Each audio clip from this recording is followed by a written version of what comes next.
Let's sit in a comfortable meditation posture and close the eyes. We'll put our attention on the silence that is always there deep in the mind.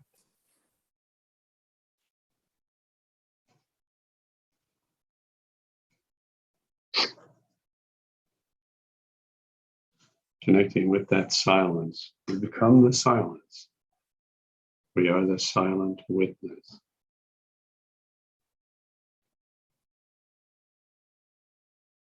Now listen to the words of the Yoga Vasishta. Book 5, Chapter 15, continuing with verse 7.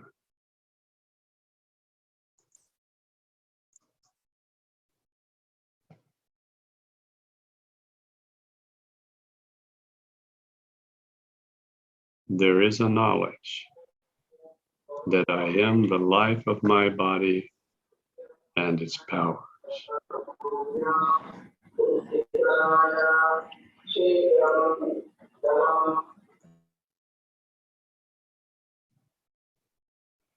And these are the supports of my life.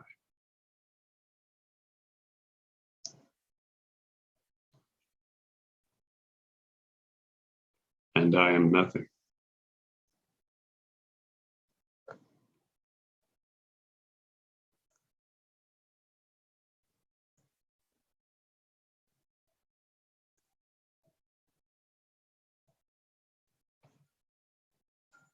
But weighing the material conviction by the light of reason proves that I'm not related to the external body.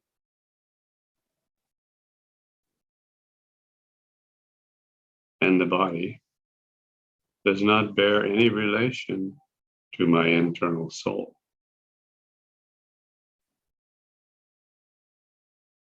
Therefore, one performs one's duties with calmness and coolness of understanding, without any desire for results. This is called abandonment of desire through reasoning.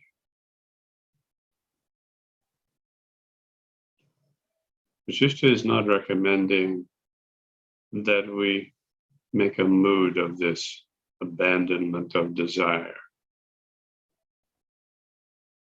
We don't pretend that we're enlightened. He's describing the experience when we have achieved moksha level 1 or higher.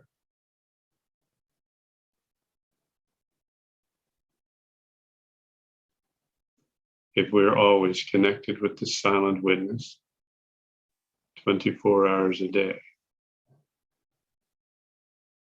even when the body is asleep,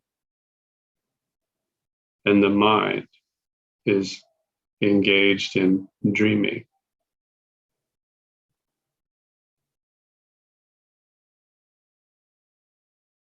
and we are witnessing all.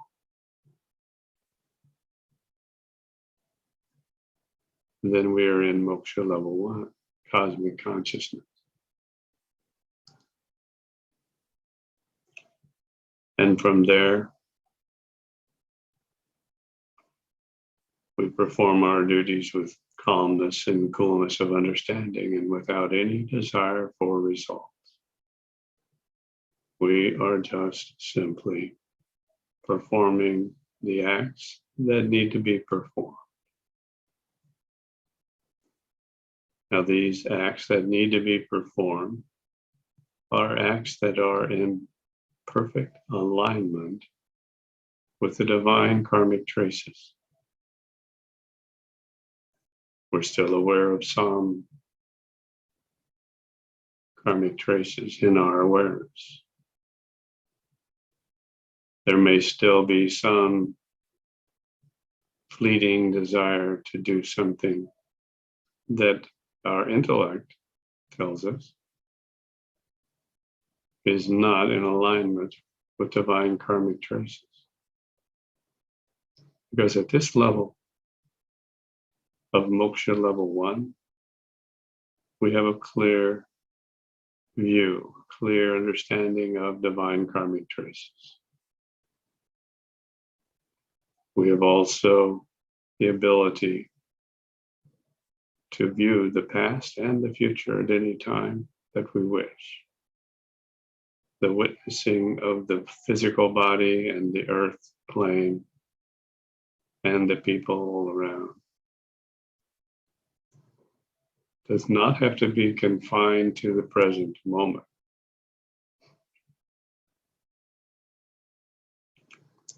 This ability is like a sense of intuition. We simply know what's going to happen. We know what the future holds. We can know this very, very precisely a few minutes ahead, but in general, we know it in a more general sense. Because the future is a probable future,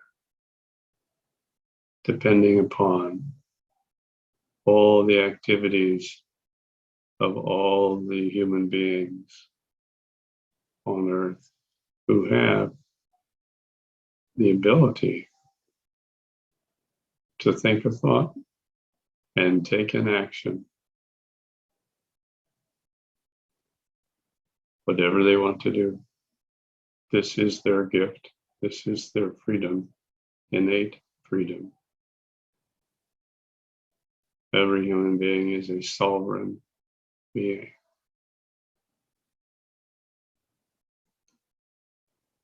So depending on what the person does, all 7.9 billion of us, the future changes.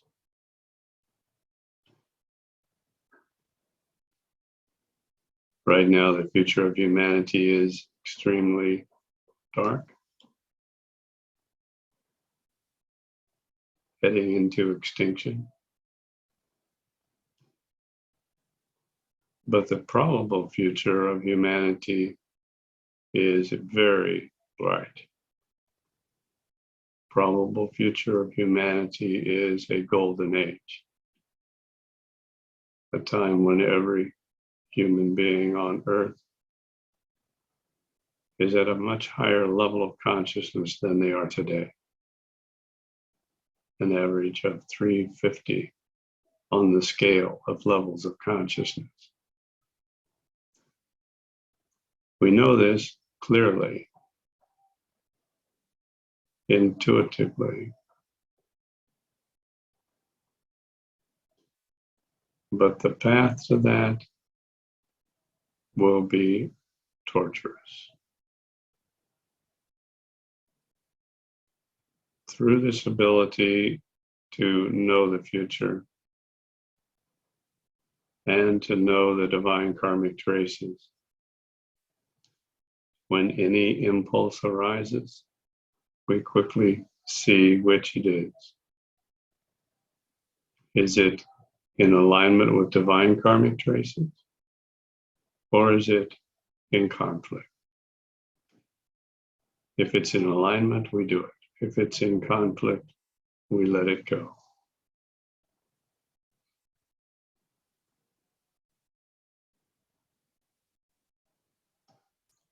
And it is balanced very quickly, almost immediately, by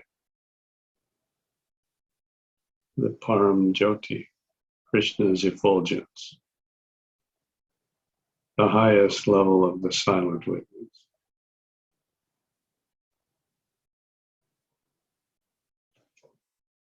The understanding that views things in an equal light, and by forsaking its desires, relinquishes the body without any concern for it, is called the knowing abandonment of desires. This is moksha. This is being always established in the silent witness. He who forgoes with ease the desires arising from his egoism is called the thinking renouncer of his desires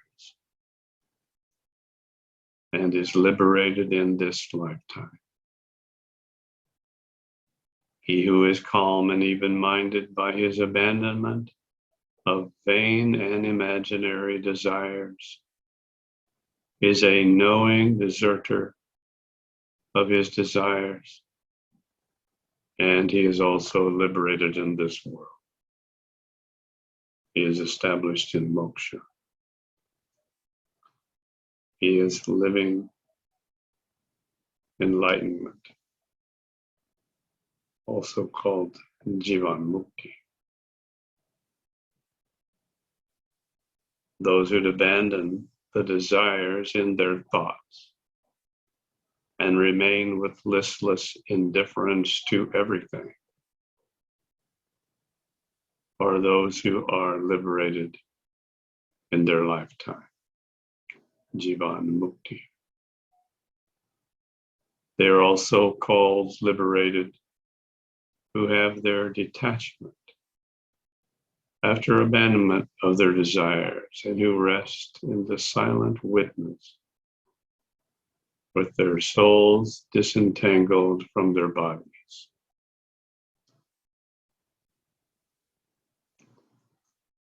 Both these sorts of renunciation are equally entitled to liberation. Both are extricated from pain, and both lead liberated souls to the state of Brahma.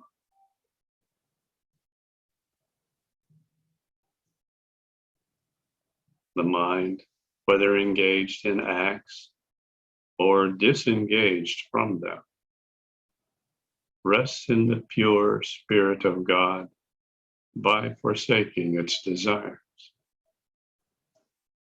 The former kind of yogi is liberated in his embodied state and free from pain throughout his lifetime.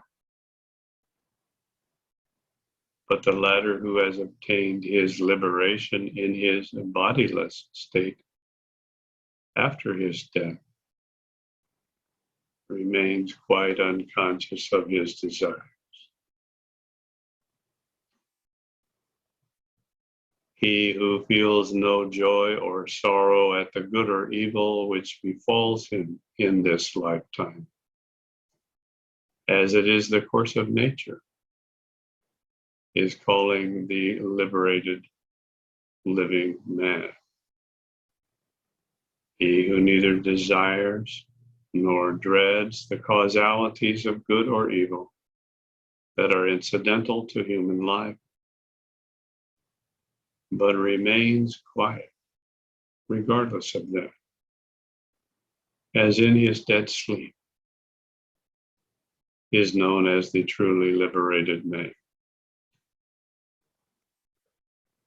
He whose mind is free from thoughts of what is desirable or undesirable to him, and is free from differentiation of mine, yours, and his, is called the truly liberated. He whose mind is not subject to excess joy or grief, hope or fear, anger, boasting, or miserliness, is said to have his liberation.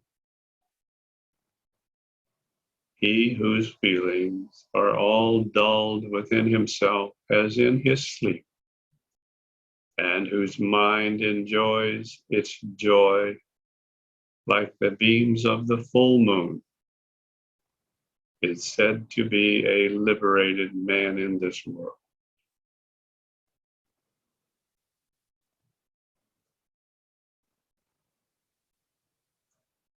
Valmiki says, after the sage had said so far, the day departed to its evening service with the rising sun.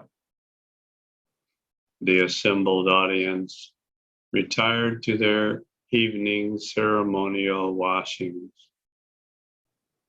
and with the rising sun on the next day, returned to the assembly.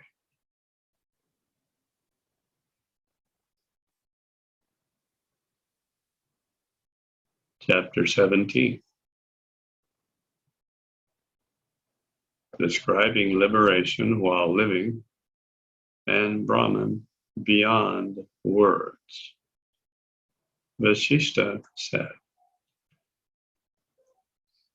"It is difficult, O Ram, to describe in words the inexplicable nature of the liberation of disembodied souls. But let me tell you more about the liberation of living beings.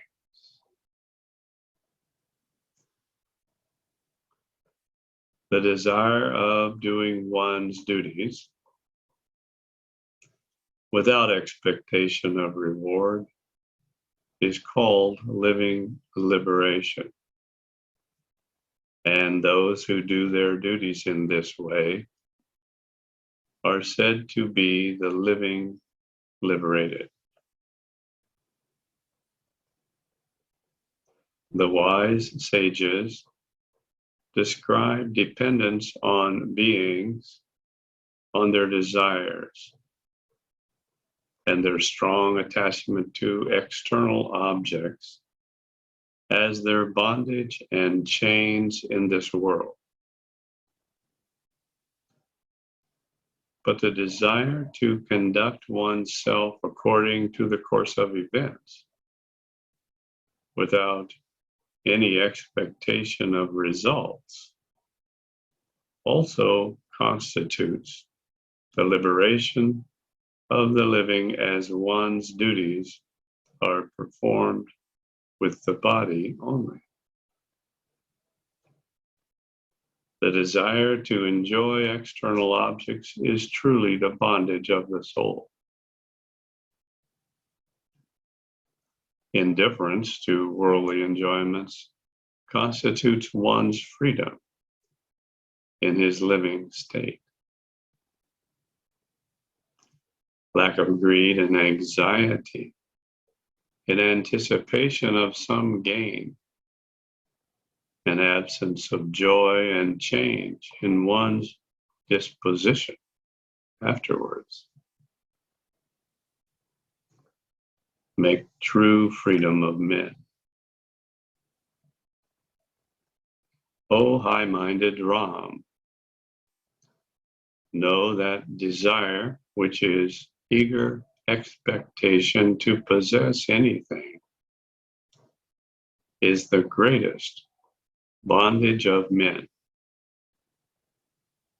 He who is devoid of desire for anything, whether existent or non-existent in the world, is the truly great man with the greatest magnanimity of his soul.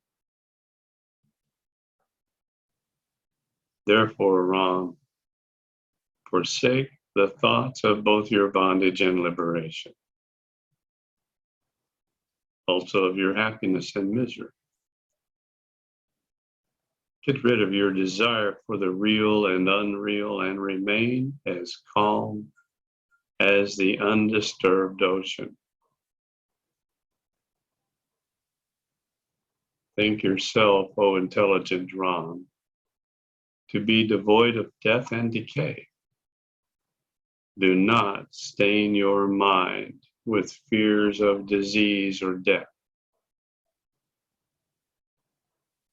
These substances are nothing, nor are you any of these things that you can see. There is something beyond these, and know that you are that very thing, which is the silent witness.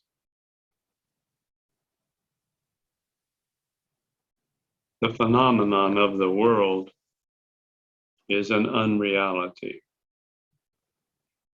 and everything here that appears real in your sight is unreal. Knowing yourself to be beyond all these, what earthly thing is there that you can crave? All reasoning men, O Ram, consider themselves in one of 4 different lights in their minds. I shall now explain to you these in brief.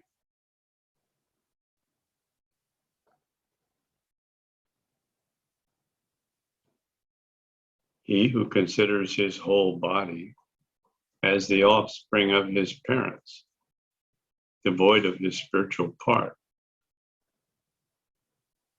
is surely born to bondage of the world. But they who are certain of their immaterial soul, who know the silent witness,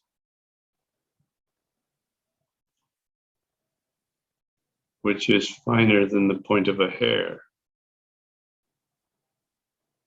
are another class of men who are called the wise,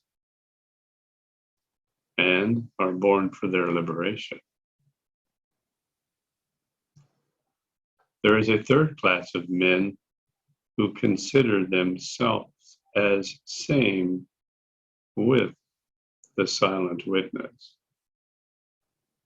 Such men, O support of Raghu's race, are also entitled to their liberation. Then there's a fourth class who considers themselves and the whole world to be as unsubstantial as the empty air. These surely partake in liberation. Of these 4 kinds of beliefs, the first leads to bondage, and the other 3, growing from purity of heart, lead to the path of liberation. Among these, the first is subject to the bondage of greed, but the other 3, proceeding from pure desire, motivated by only the divine karmic traces, are crowned with liberation. In my opinion, those of the third kind, who consider themselves one with the silent witness, are never subject to sorrow or pain.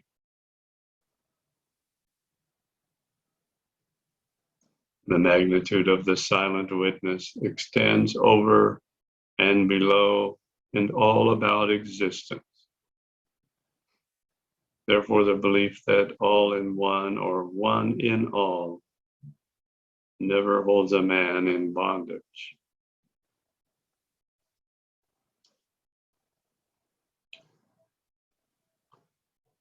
The fourth kind, those who believe in emptiness and maintain the principles of nature or illusion, are in ignorance of the divine knowledge that represents God as Shiva, the eternal, silent witness. He is all and everlasting without a second or another like him. He is pervaded by his omniscience and is not by the ignorance called illusion.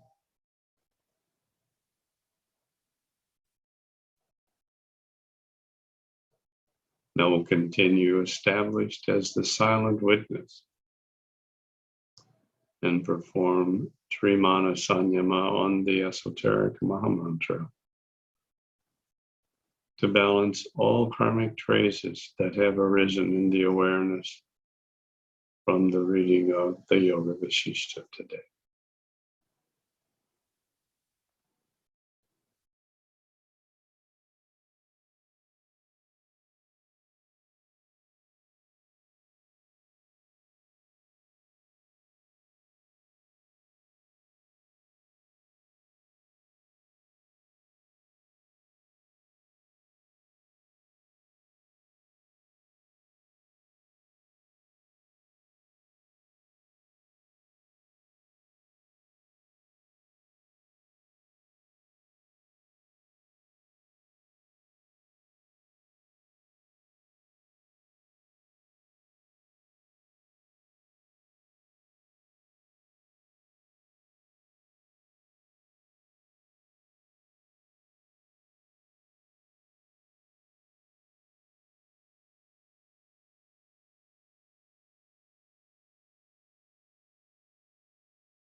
Jai Gurudev.